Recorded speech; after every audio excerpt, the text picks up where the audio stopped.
Assalamualaikum warahmatullahi wabarakatuh. Perkenalkan, nama saya Putri Sri Lidianisi dari Program Studi Administrasi Bisnis Universitas Muhammadiyah Sukabumi, Marketing kelas 6D.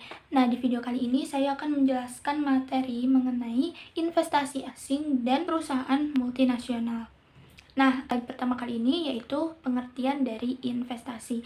Nah, investasi itu apa sih? Nah, teman-teman, secara gampangnya investasi itu seperti kita ingin menanam suatu benih tertentu untuk bisa kita tanam dan dari benih itu untuk bisa berkembang di masa depan. Nah, dari benihnya itu apa sih? Nah, benihnya itu seperti uang, tenaga, ataupun waktu.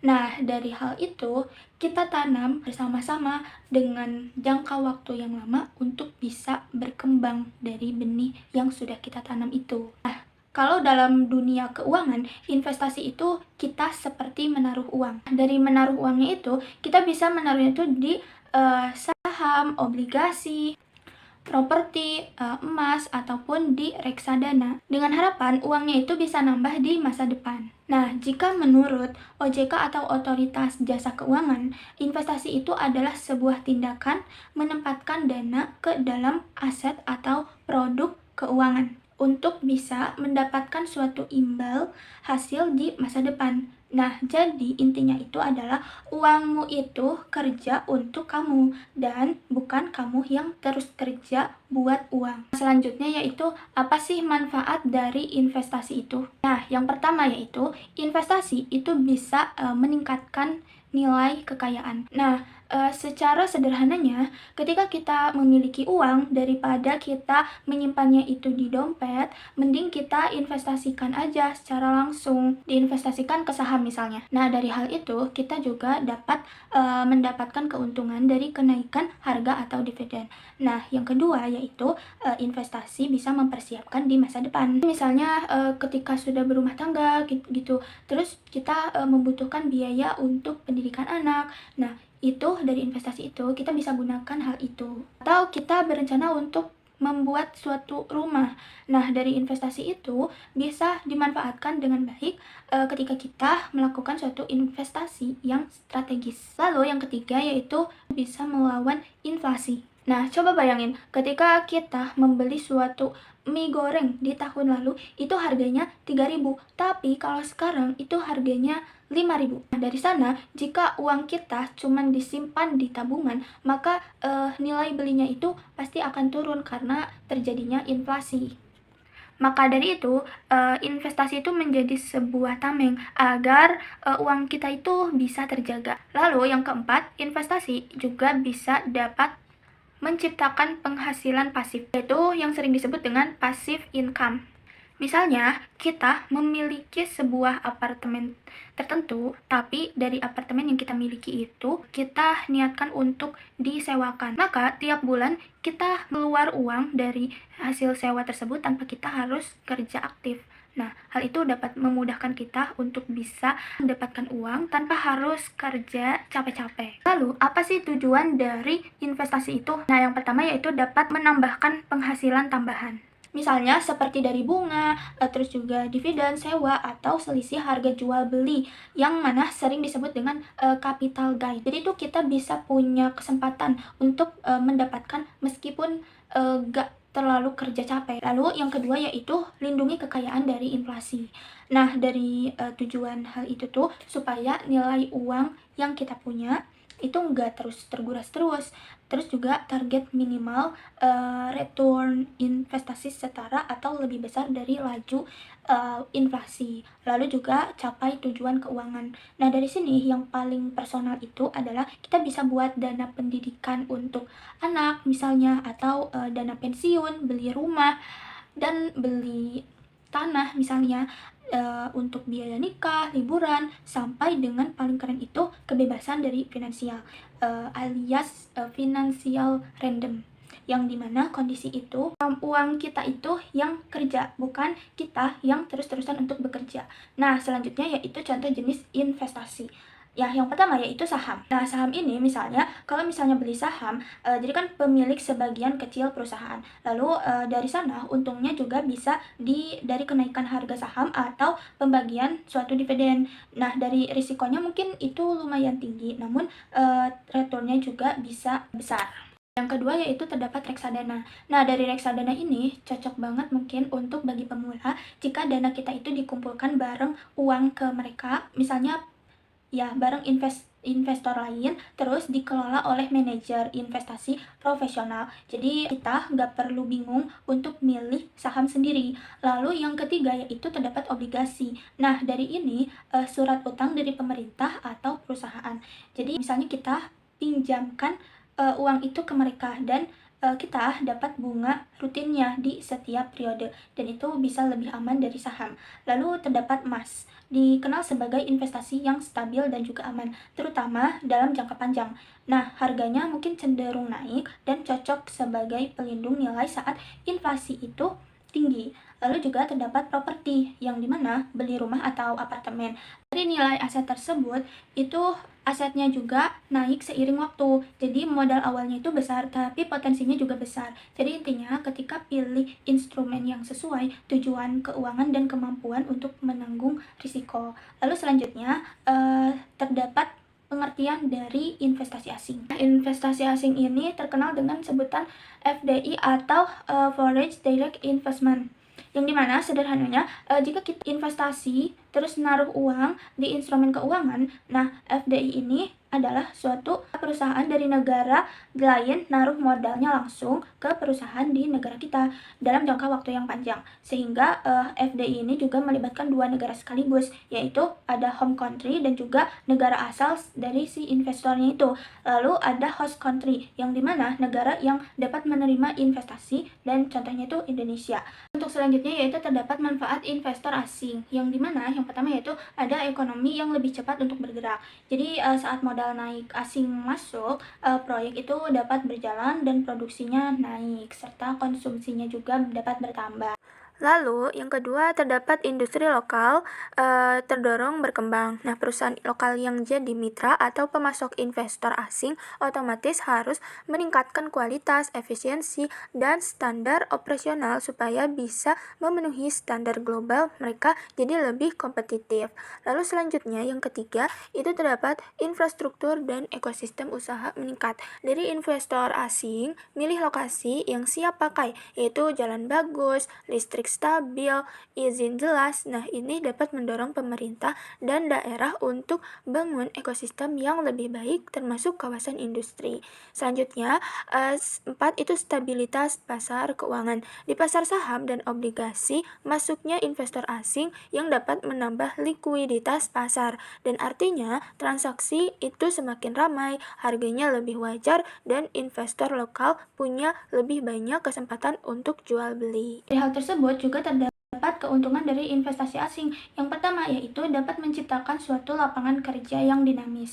Lalu yang kedua, terdapat transfer teknologi yang secara lebih canggih. Lalu juga terdapat akses pasar global dari distribusi pelanggan dan juga di seluruh dunia, serta stimulus ekonomi dan infrastruktur. Dana investasi asing juga bisa dipakai buat bangun fasilitas baru, serta perluas produksi atau biaya proyek infrastruktur yang lebih besar yang berdampak pada banyak sektor. Nah, selanjutnya juga terdapat risiko investasi asing. Yang pertama yaitu terdapat ancaman bagi industri lokal. Terus yang kedua, terdapat repatriasi dari keuntungan itu sendiri. Serta yang ketiga, ketergantungan dari ekonomi. Lalu yang keempat, dampak lingkungan dan sosial. Yang mana di beberapa investasi asing ini, terutama di sektor tambang atau industri berat, itu bisa merusak lingkungan serta polusi dan deforestasi. Lalu selanjutnya yaitu pengertian dari perusahaan multinasional. Ya, sekarang ini adalah perusahaan multinasional atau yang sering disingkat dengan MNC, yaitu Multinational Corporation atau PMN. yang dimana perusahaan multinasional ini adalah suatu perusahaan yang beroperasi yang lebih dari satu negara, sehingga mereka punya kantor pusat di negara asal, tapi punya pabrik, kantor cabang, atau anak perusahaan di banyak negara lain. Lalu contoh yang paling familiar yaitu terdapat perusahaan. Nah, contoh perusahaan yang paling familiar itu adalah Unilever dari Belanda, Toyota dari Jepang, dan McDonald's dari Amerika. Dan mereka semua ada di Indonesia. Nah, itulah perusahaan multinasional. Nah, perusahaan ini biasanya sangat besar, jangkauannya luas, hampir ke semua negara, dan punya kantor pusat yang mengkoordinasikan semua operasi global mereka. Dan singkatnya, satu perusahaan, banyak negara, satu komando. Selanjutnya, terdapat kelebihan perusahaan multinasional. Dibagi menjadi 4 bagian. Yang pertama yaitu mengurangi kegiatan valuta asing, yang dimana karena mereka produksi langsung di negara tujuan, kebutuhan impor berkurang sehingga transaksi falas juga dapat berkurang. Yang kedua, dapat disukai banyak investor karena saham perusahaan multinasional ini cenderung diburu investor. Contohnya seperti saham Unilever selalu jadi incaran karena perusahaannya sudah terbukti dan stabil di banyak negara. Lalu yang ketiga, produknya dibutuhkan masyarakat karena mereka sudah riset pasar di banyak negara. Produk yang mereka hasilkan memang sesuai kebutuhan masyarakat. Selama dibutuhkan, produksi terus berjalan. Lalu yang keempat, meningkatkan pendapatan masyarakat, yang dimana tiap kali buka cabang baru, mereka buka lapangan kerja baru, masyarakat dapat berpenghasilan, roda ekonomi daerah pun dapat berputar. Nah, selanjutnya juga terdapat efisiensi pajak. Perusahaan multinasional juga bisa menaruh keuntungannya melalui negara-negara yang punya tarif pajak lebih rendah, sehingga beban pajaknya itu bisa lebih efisien. Tapi perlu dihati-hati karena bisa berdampak pada reputasi perusahaan. Lalu yang keenam, rekrut tenaga kerja terbaik di dunia. Mereka punya akses ke talenta dari seluruh dunia. Butuh ahli teknologi dari India, manajer senior dari Eropa, inovator dari Silicon Valley, dan semua bisa direkrut. Dan hasilnya, kualitas sumber daya manusia perusahaan pun sangat tinggi. Lalu ada basis pelanggan lebih luas. Kalau di satu negara jadi sudah jenuh, mereka tinggal ekspansi ke negara lain. Pasar makin besar, potensi penjualan juga makin tinggi. Lalu selanjutnya terdapat skala ekonomi, dan semakin besar perusahaan, semakin besar volume produksi dan biaya per unit jadi lebih murah. Dan ini keuntungan kompetitif yang sangat besar dibanding perusahaan kecil. Oke, selanjutnya juga terdapat kekurangan perusahaan multinasional. Yang pertama, positif eksekutif diisi orang asing, yang dimana jabatan tinggi seperti direktur, CEO, atau VP biasanya diisi oleh karyawan dari negara asal perusahaan. Dan sementara karyawan lokal, kita cenderung cuma dapat posisi-posisi yang lebih rendah dan kurang strategis. Jadi, walaupun lapangan kerjanya terbuka, kesempatan naik ke puncak buat orang lokal tetap terbatas. Lalu yang kedua, mematikan bisnis lokal. Ini yang paling berbahaya. Dengan modal dan teknologi yang jauh lebih besar, perusahaan multinasional bisa dengan mudah monopoli pasar. Akibatnya, bisnis lokal yang punya target pasar juga bisa terguras dan akhirnya gulung tikar. Jadi, mereka ini membuka lapangan kerja di satu sisi, tapi di sisi lain bisa membunuh pengusaha lokal yang tadinya juga menyerap tenaga kerja. Lalu juga terdapat risiko ketidakstabilan negara tujuan. Banyak negara berkembang yang punya upah rendah dan regulasinya longgar, tapi cenderung kurang stabil secara politiknya. Lalu terdapat kualitas produknya juga bisa menurun karena regulasi di negara tujuan lebih longgar. Ada godaan untuk menurunkan standar produksi supaya biayanya jadi lebih murah. Nah, jadi pada intinya ekspansi global itu menggiurkan tapi penuh tantangan, dan tidak semua negara siap dan stabil untuk dijadikan lokasi operasi. Untuk selanjutnya, terdapat jenis-jenis perusahaan multinasional. Yang pertama, perusahaan terpusat global. Semua keputusan dikendalikan penuh dari kantor pusat dari satu negara. Anak perusahaan di negara lain tinggal ikuti instruksi saja dan lebih mudah dikontrol, tapi kurang fleksibel. Lalu yang kedua, perusahaan terdesentralisasi. Setiap kantor lokal punya kebebasan dan struktur komando sendiri untuk dapat mengambil keputusan sesuai kondisi pasar lokal.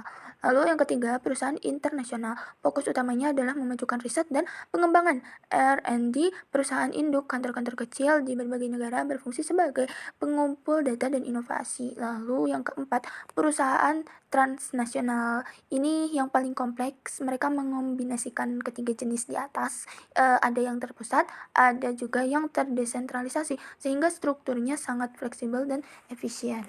Baik, untuk selanjutnya terdapat karakteristik perusahaan multinasional dibagi menjadi 7 karakteristik khas. Yang pertama yaitu punya cabang atau anak perusahaan di negara lain, karena ini menjadi syarat utamanya. Lalu yang kedua, menggunakan teknologi canggih. Dalam operasionalnya, mereka selalu up to date dengan teknologi terkini. Yang ketiga, kontrol modal yang kuat. Mereka punya kemampuan finansial besar dan tahu bagaimana mengelolanya secara strategis. Lalu yang keempat, sistem manajemen dan distribusi global. Dari kantor pusat ke seluruh anak perusahaan, semuanya terhubung dengan satu sistem yang terkoordinasi. Yang kelima, visi dan misi yang mendunia. Tujuan mereka bukan cuma profit, tapi juga dampak global yang besar. Yang keenam, MOE atau Multinational Internationally Owned Enterprise, struktur kepemilikan yang lintas negara. 7. MCE, yaitu Multinational Financial Controlled Enterprise, yaitu pengendalian keuangan dilakukan secara multinasional. Nah, kalau sebuah perusahaan punya karakteristik ini, maka mungkin bisa dipastikan mereka adalah suatu perusahaan multinasional. Nah, untuk kesimpulan dari berbagai materi yang telah disampaikan, yaitu investasi asing dan perusahaan multinasional itu adalah dua hal yang tidak bisa dipisahkan. Ya, di era globalisasi saat ini ada 3 poin kunci yang perlu kita ingat. Yang pertama yaitu MNC adalah penggerak utama FDI. Mereka lah yang membawa modal asing masuk ke berbagai negara. Yang kedua, ada hubungan simbolis mutualisme. MNC dapat efisiensi biaya dan pasar baru, sementara negara penerima dapat lapangan kerja, teknologi, dan pertumbuhan ekonomi yang dua-duanya untung. Ketiga, jangan melupakan kekuatan ekonomi NMC dengan modal besar dan teknologi tinggi. Pengaruh mereka sangat signifikan, bahkan bisa mempengaruhi kebijakan politik suatu negara. Oleh karena itu, perlu regulasi yang tepat dari pemerintah. Jadi, pada kesimpulannya, investasi asing dari MNC itu peluang besar sekaligus tantangan besar. Kunci keberhasilannya adalah ada pada bagaimana negara kita mengelola dan meregulasi kehadirannya dengan bijak.